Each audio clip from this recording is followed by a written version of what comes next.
ओम श्री सद्गुरु परमात्मने नमः।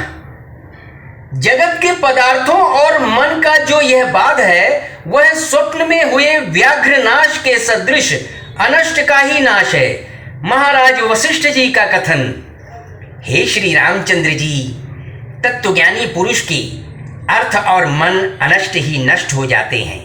अर्थात जब अर्थ अर्थात विषय पदार्थों एवं मन की कभी उत्पत्ति ही नहीं हुई तब उनका नाश ही क्या, अतः वे अनष्ट ही हैं। जैसे कि किसी एक मिट्टी की मूर्ति में भ्रांति से कोई एक पुरुष अपने शत्रु की कल्पना कर लेता है, किंतु ज्ञान से जब उसको यह मिट्टी की मूर्ति है ज्ञात हो जाता है तब वह मूर्ति न शत्रु रूप ही रहती है और न शत्रु जनित भय की कारण ही होती है।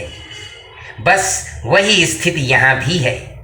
ज्ञानी पुरुष की दृष्टि में अर्थ और मन सर्व पारमार्थिक ब्रह्म स्वभाव से ही स्थित है। वह जिस जागतिक मिथ्या रूप से स्थित थे उस रूप से विलक्षण पूर्णानंदात्मक पारमार्थिक सत्स्वरूप से ही स्थित हैं।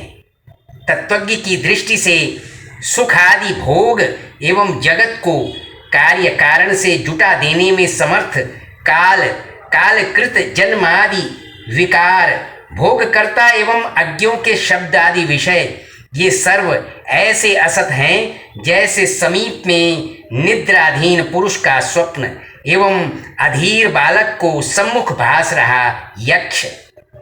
जैसे धीर वीर पुरुष की दृष्टि में पिशाच बुद्धि अस्तित्व नहीं रखती, ऐसे ही ज्ञानी पुरुष की दृष्टि में अज्ञानियों के समस्त जगत भी अस्तित्व नहीं रखते। अज्ञानी पुरुष ज्ञानी को भी अत्यधिक काल तक अज्ञानी समझता है। ठीक ही है, अज्ञानी की दृष्टि से तो बंध्या स्त्री भी पुत्र पौत्र आदि परंपरा से अग्रसर रहती है। तब तत्वज्ञानी पुरुष जगत का स्वभाव कैसा मानते हैं? महाराज वशिष्ठ जी का कथन। हे श्री रामभद्र, तत्वज्ञानी पुरुष तो ज्ञेय रूप न होते हुए भी स्वप्रकाश स्वरूप होने से ही अर्थाभास के सदृश स्थित अर्थात भासमान ज्ञेय रूप तथा आदि एवं अंत से शून्य ब्रह्म रूप बोध को जगत का वास्तविक स्वभाव कहते हैं। बाह्य अर्थों में कथित ज्ञान के प्रकार को अभ्यांतर मानसिक पदार्थों में अधिक समझना चाहिए। महाराज वशिष्ठ जी का कथन।